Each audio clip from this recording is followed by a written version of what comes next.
The following program is sponsored by the Republican National Committee, the Republican Senatorial Campaign Committee, and the Republican Congressional Committee.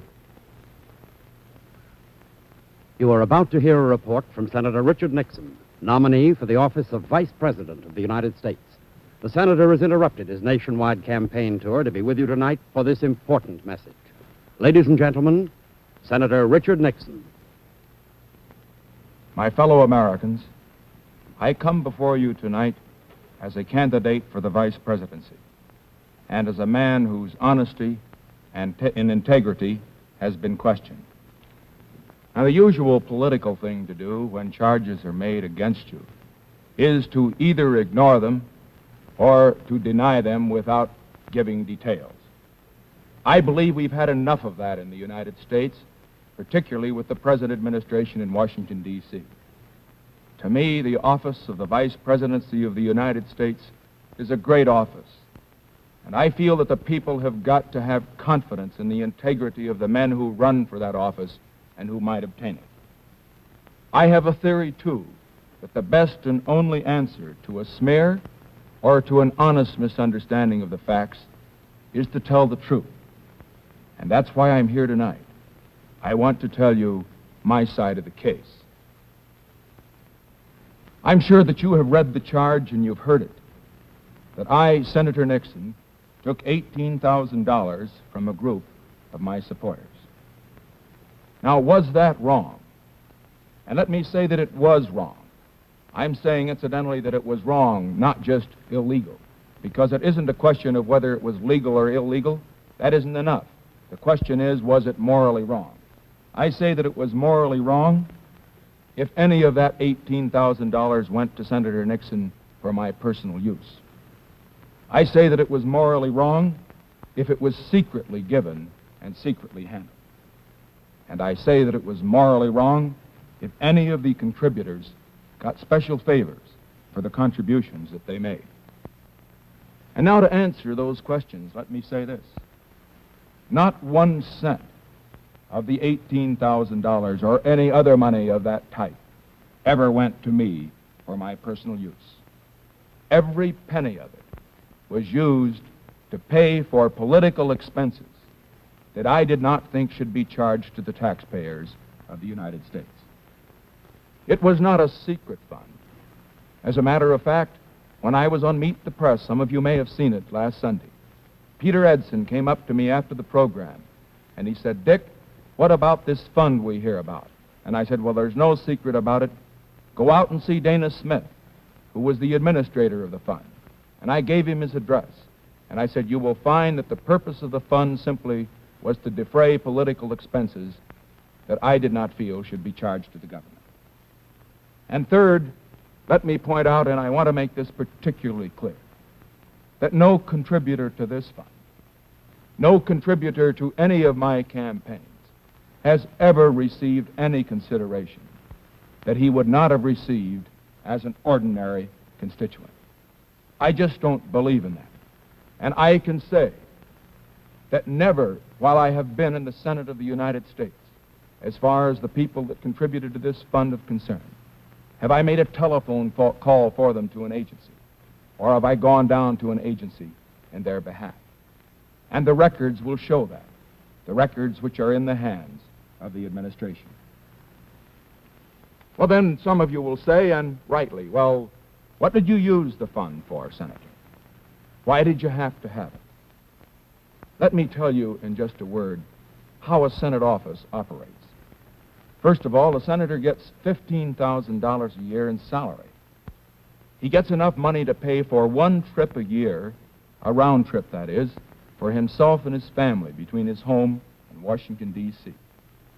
And then he gets an allowance to handle the people that work in his office, to handle his mail. And the allowance for my state of California is enough to hire 13 people. And let me say, incidentally, that that allowance is not paid to the senator. It's paid directly to the individuals that the senator puts on his payroll. But all of these people and all of these allowances are for strictly official business. Business, for example, when a constituent writes in and wants you to go down to the Veterans Administration and get some information about his GI policy, items of that type, for example. But there are other expenses which are not covered by the government. And I think I can best discuss those expenses by asking you some questions. Do you think that when I or any other senator makes a political speech, has it printed, should charge the printing of that speech and the mailing of that speech to the taxpayers?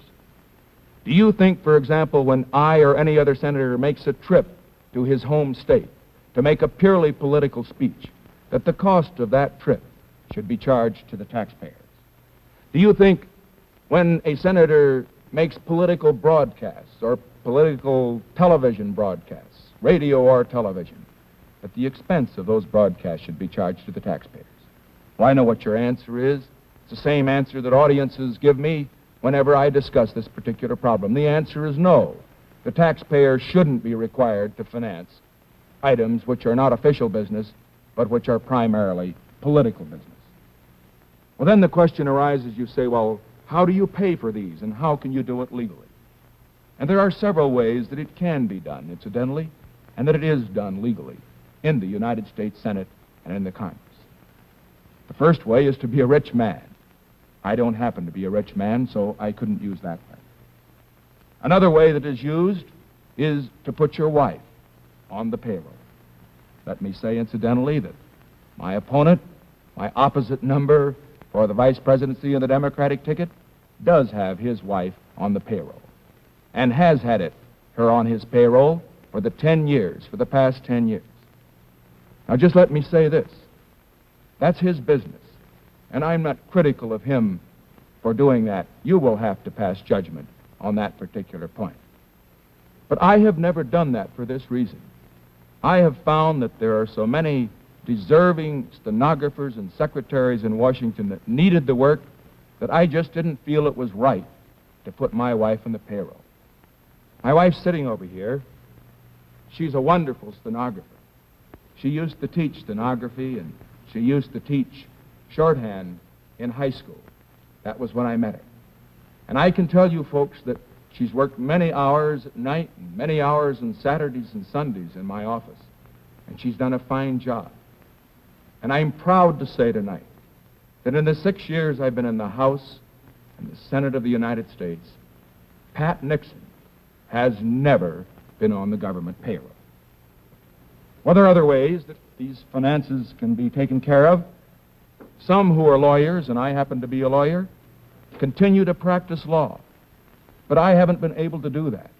I'm so far away from California that I've been so busy with my senatorial work that I have not engaged in any legal practice.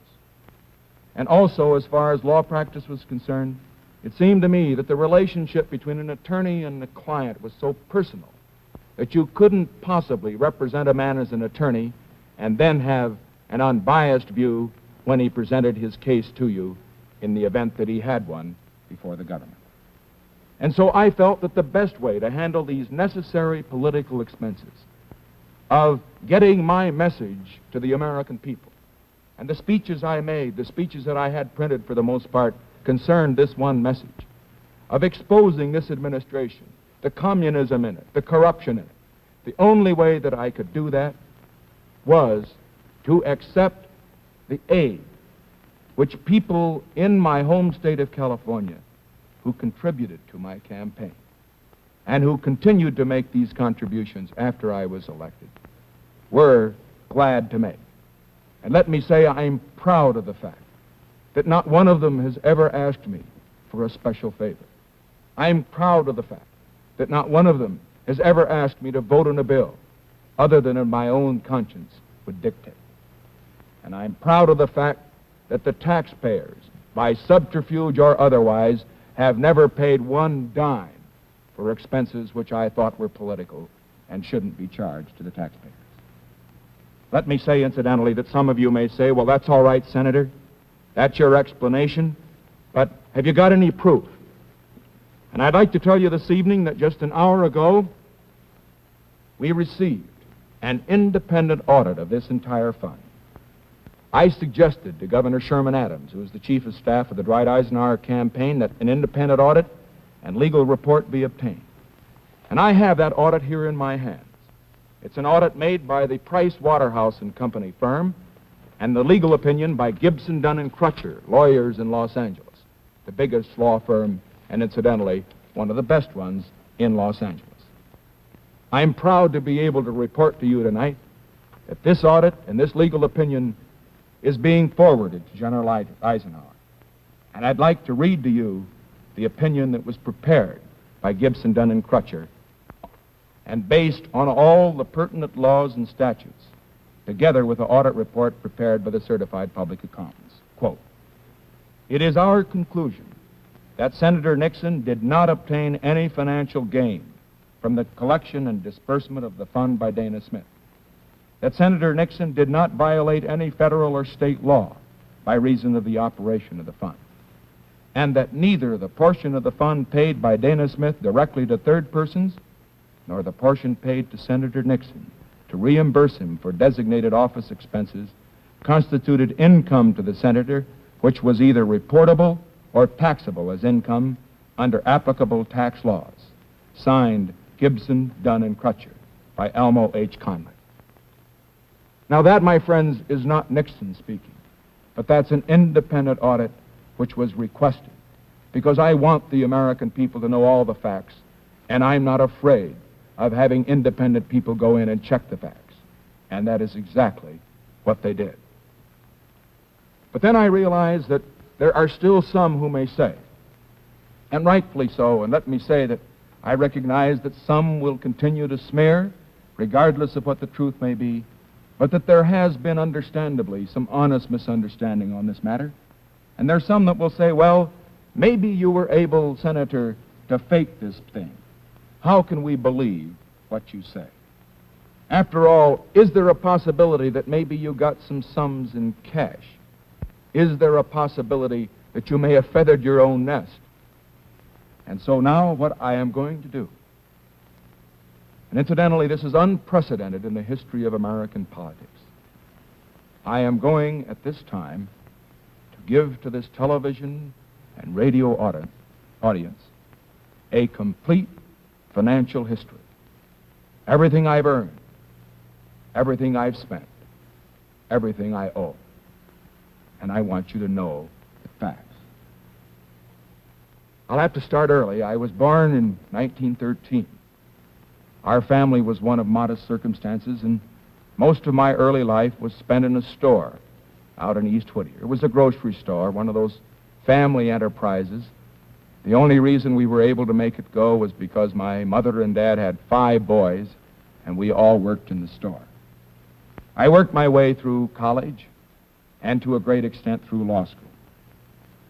And then in 1940, probably the best thing that ever happened to me happened. I married Pat, who's sitting over here.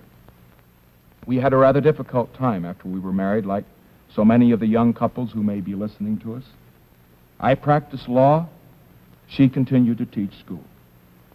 Then in 1942, I went into the service. Let me say that my service record was not a particularly unusual one. I went to the South Pacific. I guess I'm entitled to a couple of battle stars. I got a couple of letters of commendation, but I was just there when the bombs were falling. And then I returned to the United States, and in 1946, I ran for the Congress. When we came out of the war, Pat and I, Pat, during the war, had worked as a stenographer and in a bank and as an economist for a government agency. And when we came out, the total of our savings from both my law practice, her teaching, and all the time that I was in the war, the total for that entire period was just a little less than $10,000. Every of that, incidentally, was in government bonds. Well, that's where we start when I go into politics. Now, what have I earned since I went into politics? Well, here it is. I've jotted it down. Let me read the notes. First of all, I've had my salary as a congressman and as a senator. Second, I have received a total in this past 6 years of $1,600 from estates which were in my law firm at the time that I severed my connection with it. And incidentally, as I said before, I have not engaged in any legal practice and have not accepted any fees from business that came into the firm after I went into politics. I have made an average of approximately $1,500 a year from non-political speaking engagements and lectures. And then, fortunately, we've inherited a little money.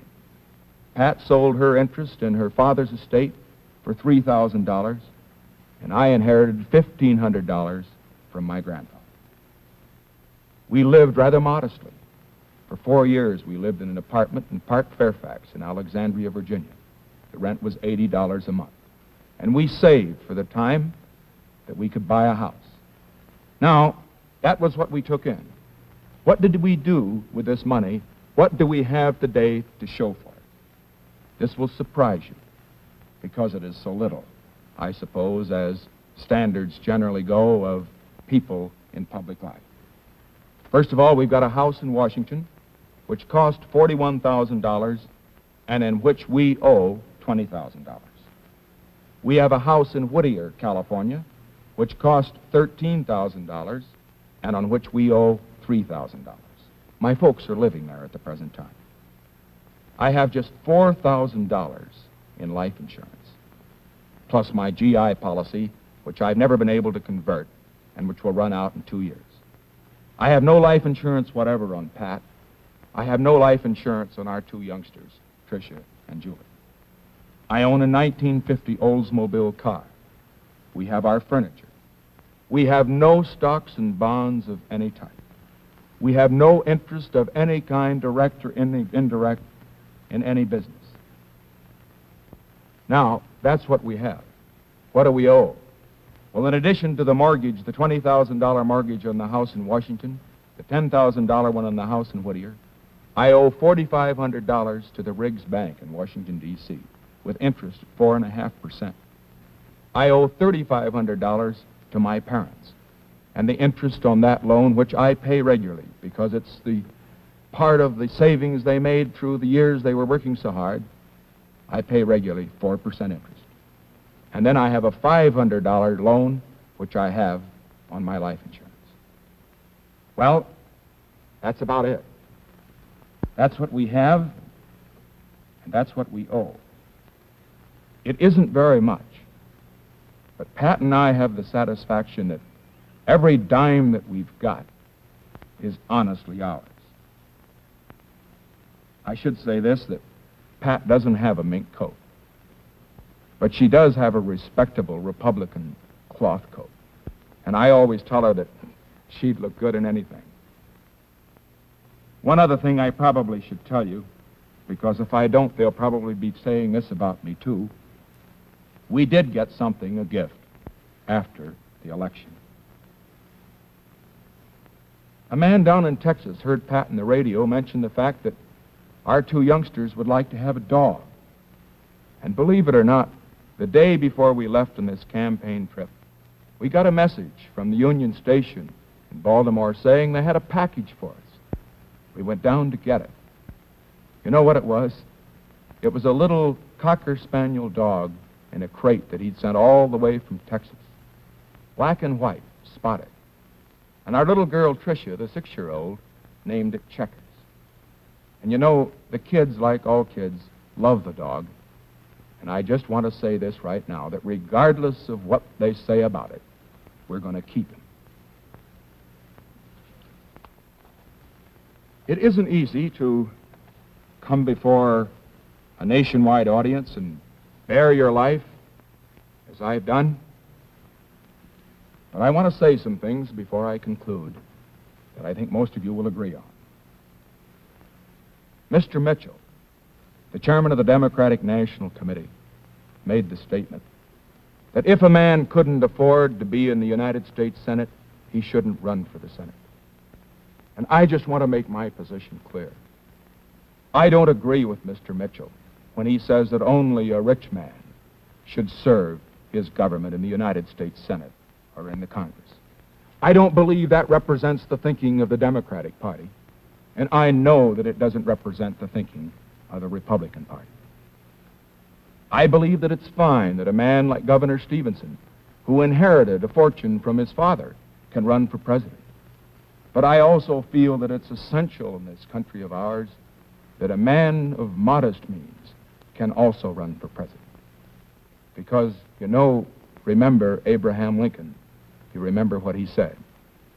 God must have loved the common people. He made so many of them. And now I'm going to suggest some courses of conduct. First of all, you have read in the papers about other funds now. Mr. Stevenson apparently had a couple. One of them in which a group of business people paid and helped to supplement the salaries of state employees. Here is where the money went directly into their pockets. And I think that what Mr. Stevenson should do should be to come before the American people as I have. Give the names of the people that contributed to that fund. Give the names of the people who put this money into their pockets at the same time that they were receiving money from their state government. And see what favors, if any, they gave out for that. I don't condemn Mr. Stevenson for what he did, but until the facts are in, there is a doubt that will be raised. And as far as Mr. Sparkman is concerned, I would suggest the same thing. He's had his wife on the payroll. I don't condemn him for that. But I think that he should come before the American people and indicate what outside sources of income he has had. I would suggest that under the circumstances, both Mr. Sparkman and Mr. Stevenson should come before the American people as I have and make a complete financial statement as to their financial history. And if they don't, it will be an admission that they have something to hide. And I think you will agree with me. Because, folks, remember, a man that's to be President of the United States, a man that's to be Vice President of the United States, must have the confidence of all the people. And that's why I'm doing what I'm doing. And that's why I suggest that Mr. Stevenson and Mr. Sparkman, since they are under attack, should do what they're doing. Now, let me say this. I know that this is not the last of the smears. In spite of my explanation tonight, other smears will be made.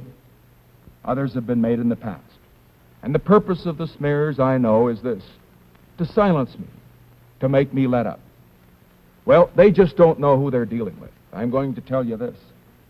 I remember in the dark days of the Hiss case, some of the same columnists, some of the same radio commentators who are attacking me now and misrepresenting my position were violently opposing me at the time I was after Alger Hiss. But I continued to fight because I knew I was right. And I can say to this great television and radio audience that I have no apologies to the American people for my part in putting Alger Hiss where he is today. And as far as this is concerned, I intend to continue to fight. Why do I feel so deeply? Why do I feel that in spite of the smears, the misunderstanding, the necessity for a man to come up here and bare his soul as I have, why is it necessary for me to continue this fight? And I want to tell you why. Because, you see, I love my country. And I think my country is in danger. And I think the only man that can save America at this time is the man that's running for president on my ticket, Dwight Eisenhower. You say, why do I think it's in danger? And I say, look at the record. 7 years of the Truman-Atchison administration and what's happened. 600 million people lost to the communists. And a war in Korea in which we have lost 117,000 American casualties. And I say to all of you that a policy that results in the loss of 600 million people to the communists and a war which costs us 117,000 American casualties isn't good enough for America. And I say that those in the State Department that made the mistakes which caused that war and which resulted in those losses should be kicked out of the State Department just as fast as we get them out of there. And let me say that I know Mr. Stevenson won't do that because he defends the Truman policy. And I know that Dwight Eisenhower will do that and that he will give America the leadership that it needs. Take the problem of corruption. You read about the mess in Washington.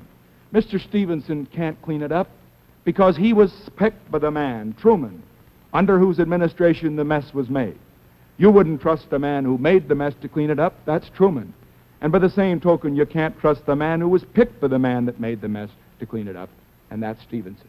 And so I say, Eisenhower, who owes nothing to Truman, nothing to the big city bosses, he is the man that can clean up the mess in Washington. Take communism. I say that as far as that subject is concerned, the danger is great to America. In the Hiss case, they got the secrets which enabled them to break the American Secret State Department code. They got secrets in the atomic bomb case which enabled them to get the secret of the atomic bomb 5 years before they would have gotten it by their own devices. And I say that any man who called the Alger Hiss case a red herring isn't fit to be President of the United States. I say that a man who, like Mr. Stevenson, has pooh-poohed and ridiculed the communist threat in the United States. He said that they are phantoms among ourselves. He has accused us that have attempted to expose the communists of looking for communists in the Bureau of Fisheries and Wildlife. I say that a man who says that isn't qualified to be President of the United States. And I say that the only man who can lead us in this fight to rid the government of both those who are communists and those who have corrupted this government is Eisenhower. Because Eisenhower, you can be sure, recognizes the problem, and he knows how to deal with it. Now let me say that finally this evening, I want to read to you, just briefly, excerpts from a letter which I received. A letter which, after all this is over, no one can take away from us. It reads as follows. Dear Senator Nixon, since I'm only 19 years of age, I can't vote in this presidential election, but believe me, if I could, you and General Eisenhower would certainly get my vote. My husband is in the Fleet Marines in Korea. He's a corpsman on the front lines, and we have a 2-month-old son he's never seen. And I feel confident that with great Americans like you and General Eisenhower in the White House, lonely Americans like myself will be united with their loved ones now in Korea. I only pray to God that you won't be too late. Enclosed is a small check to help you in your campaign. Living on $85 a month, it is all I can afford at present, but let me know what else I can do. Folks, it's a check for $10, and it's one that I will never cash. And just let me say this. We hear a lot about prosperity these days, but I say, why can't we have prosperity built on peace rather than prosperity built on war? Why can't we have prosperity and an honest government in Washington, D.C. at the same time? Believe me, we can. And Eisenhower is the man that can lead this crusade to bring us that kind of prosperity. And now, finally, I know that you wonder whether or not I am going to stay on the Republican ticket or resign. Let me say this. I don't believe that I ought to quit, because I'm not a quitter. And incidentally, Pat's not a quitter. After all, her name was Patricia Ryan, and she was born on St. Patrick's Day, and you know the Irish never quit. But the decision, my friends, is not mine. I would do nothing that would harm the possibilities of Dwight Eisenhower to become President of the United States. And for that reason, I am submitting to the Republican National Committee tonight through this television broadcast the decision which it is theirs to make. Let them decide whether my position on the ticket will help or hurt. And I'm going to ask you to help them decide. Wire and write the Republican National Committee whether you think I should stay on or whether I should get off. And whatever their decision is, I will abide by it. But just let me say this last word. Regardless of what happens, I'm going to continue this fight. I'm going to campaign up and down in America until we drive the crooks and the communists and those that defend them out of Washington. And remember, folks, Eisenhower is a great man, believe me. He's a great man. And a vote for Eisenhower is a vote for what's good for America. The Republican Senatorial Committee and the Republican Congressional Committee.